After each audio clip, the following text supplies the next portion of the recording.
Hello everyone, it's me Bryson P, and today we're going to be checking out a video by Brightside.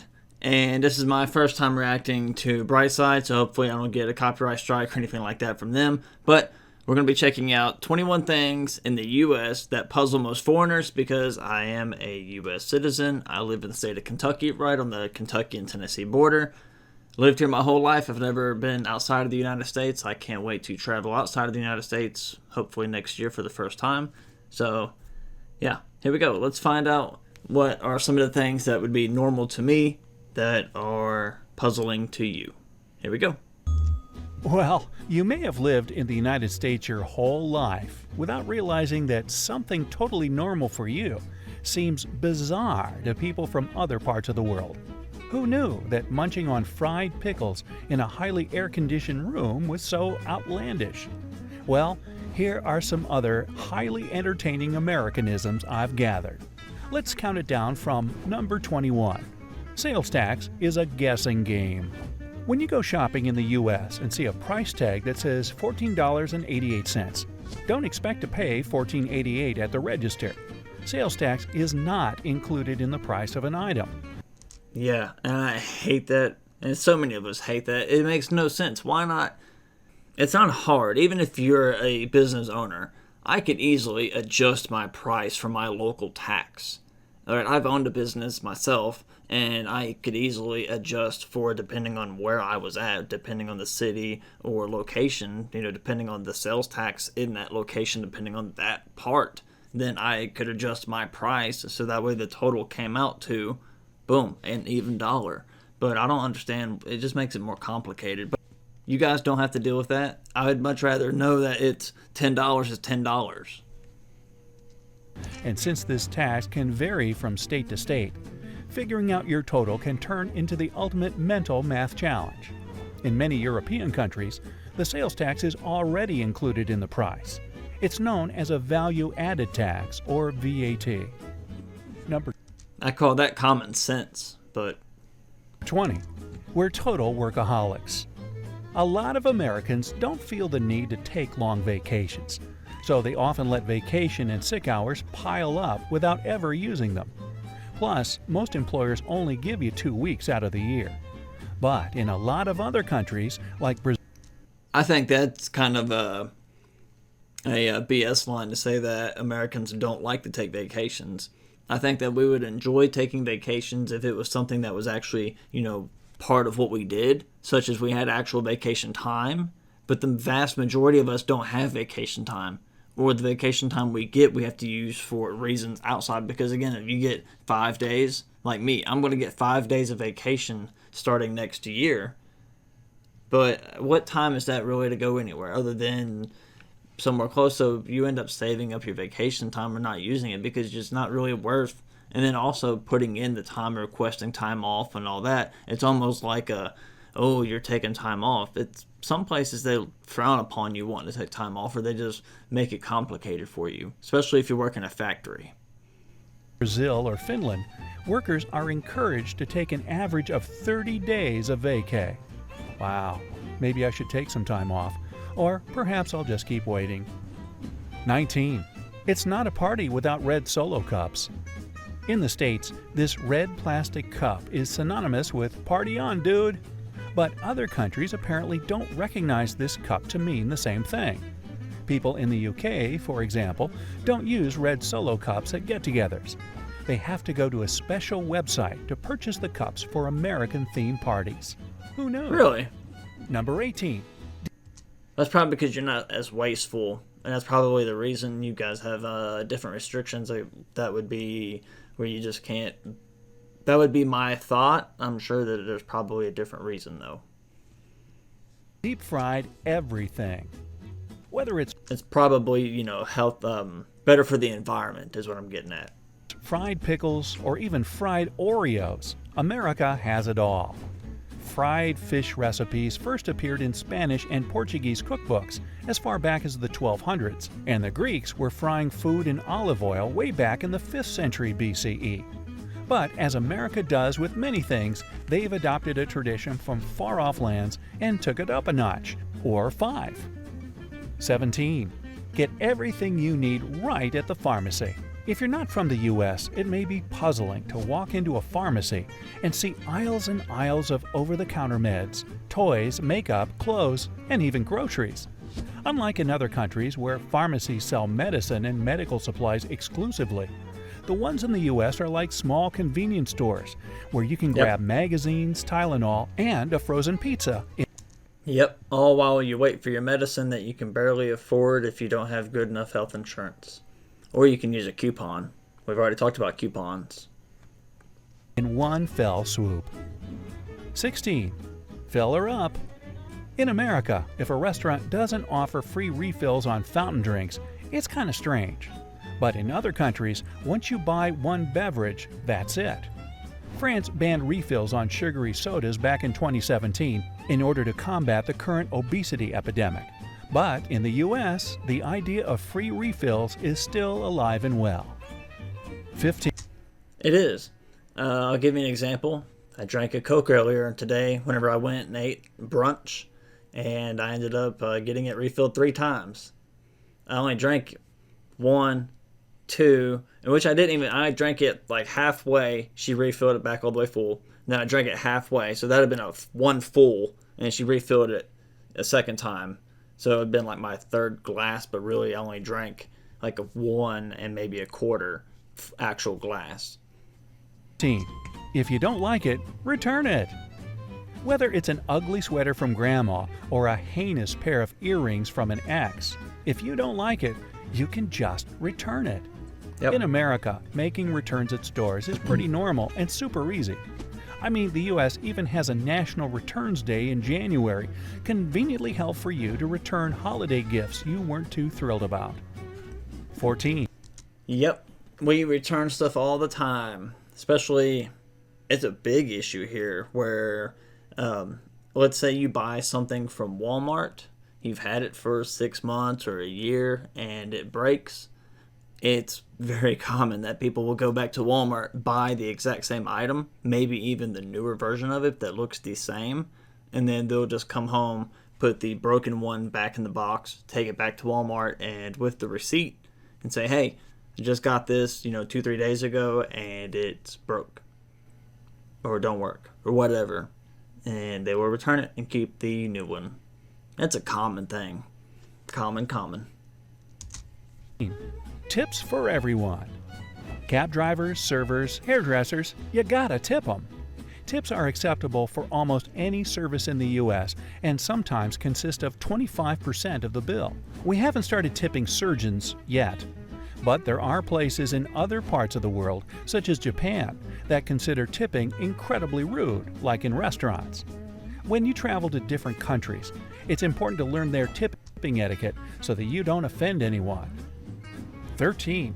I'll take my coffee to go. With a Starbucks on every corner, it's very normal to see people toting around a coffee as they shop, commute to work, and whatever else at all times of the day.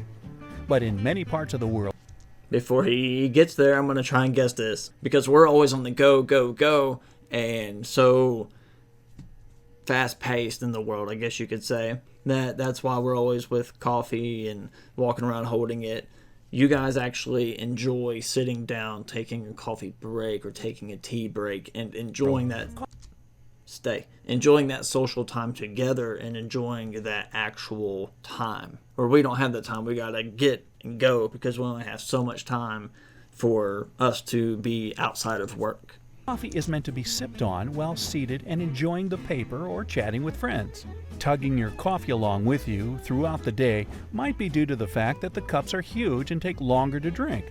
Who's got that kind of time to be sitting in a cafe for hours? That's true too. Sounds like fun to me. Number 12. The land of ice-cold drinks. Now, speaking of drinks, if it's not a hot coffee or cocoa, then it's probably got ice in it. Tea, coffee, lemonade, soda, water. Americans like it on the rocks. If you go elsewhere in the world, odds are you'll be sipping your soda at room temperature, or maybe slightly refrigerated if you don't specifically ask for ice. Number 11. Keeping the AC on at all times. Americans must have an aversion to being hot. In many parts of Europe, people simply don't use air conditioning as much as they do in the States. Here, it's expected to always have the AC blaring. Here's a good example. I took my daughters. We went and saw a movie earlier today for a matinee, about 2 o'clock in the afternoon. And we walked in, get ready to buy our tickets, and they say, hey, do you want to go into the theater right quick and see if it's hot or, if it's too hot for you in there because the AC is broke? We walk down the hall, go into the movie theater, and it's maybe 75 in there, 75 degrees. It's not hot at all. Whenever I walked back out, the girl was like, is that okay? I'm like, yeah, that's perfectly fine. Even my kids were like, yeah, it's fine. It's not warm at all in there. And they're like, oh, well, we think it's really hot. It was comfortable because normally when you go to a movie, it's freezing cold. You almost have to bring a blanket. Literally, I was going to bring a blanket because anytime you go to a movie, it's freezing cold in there and you almost need a blanket. Seriously. So whenever they're like, the AC's broke, wonderful. Now, if it was, 100 degrees in there, absolutely not. But I do love my AC, don't get me wrong. And a lot of visitors find it pretty strange and quite chilly. But come on, it makes sense. If you're cold, you can layer up. If you're hot, all you can do is suffer and complain about it. Number 10. Looking at dollars is a snooze fest. I remember going to Europe for the first time and thinking their banknotes looked like Monopoly money. And I guess a lot of countries have bills of different colors and sizes depending on the value, like Swedish krona and Russian rubles. But not in the US. It's all greenbacks, baby. Sure, 10s look a little yellowy, 50s are kind of pinkish, and Benjamins seem bluer than the others. But still, US dollars definitely aren't as fun and rainbowy as other currencies. Number 9. I've always enjoyed the money of different countries. Anytime I've ever seen it, especially in person, since I grew up in a military town, whenever my friends, their fathers or whoever would bring back money from other countries, it'd be really interesting to see the different designs and the colors compared to what we are so used to here. It's all greenbacks, baby, like he said. 9. Giving a thumbs up. In America, even little kids know a thumbs up means good job, way to go, or anything positive like that.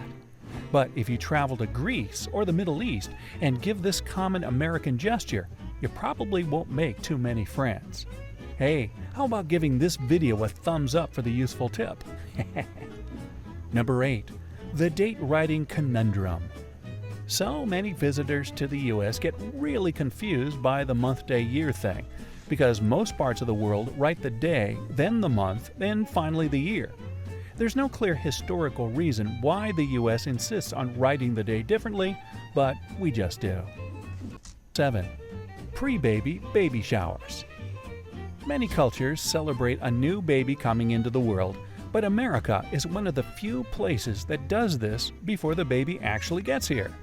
In East Asian countries, for instance, celebrations for a new baby are held once the baby is born, as doing otherwise is seen as bad luck. Number 6.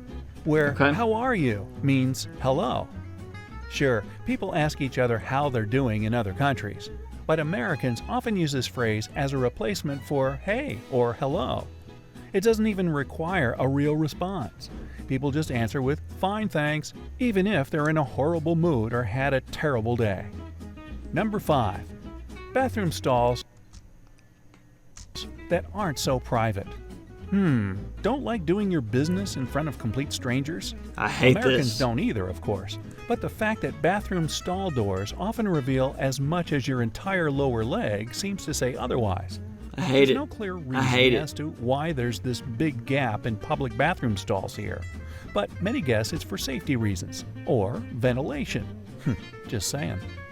Yeah, Number I 4. hate it. No one uses their inside voice. A lot of my friends who are visiting or moved to the U.S.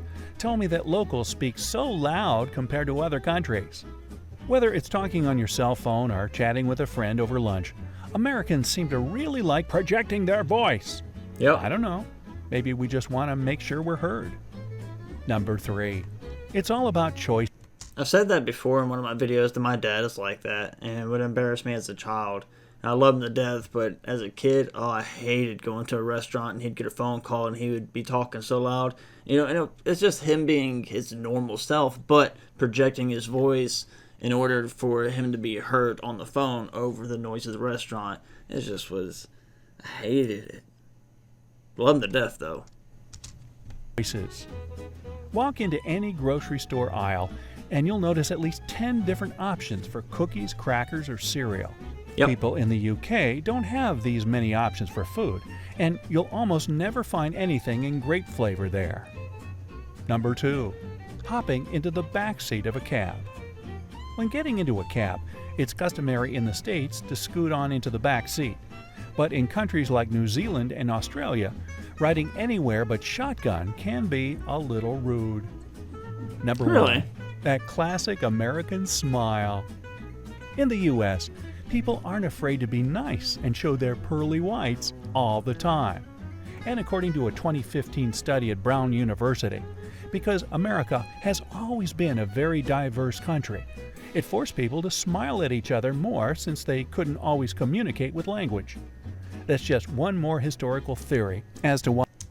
Let's see, we got ciao, hello, salam, hola, Americans guten smile tag, more than bonjour. people in other places do.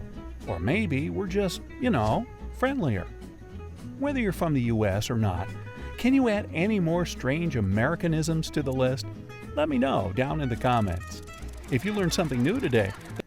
Yeah, we're obsessed with politics. Well, there we go. That was the bright side 21 things in the U.S. that puzzles most foreigners. So if there was anything, obviously, like he was going to say, if there's anything that you've seen that was different or anything that I said that would be comparative, or did it make sense, or maybe made more sense, or something that you want more clarification on, let me know in the comments, and I will definitely do my best to try and reply and give you an answer, or at least reference it some way, somehow. So I hope you enjoyed this video, and maybe you got some insight, maybe not.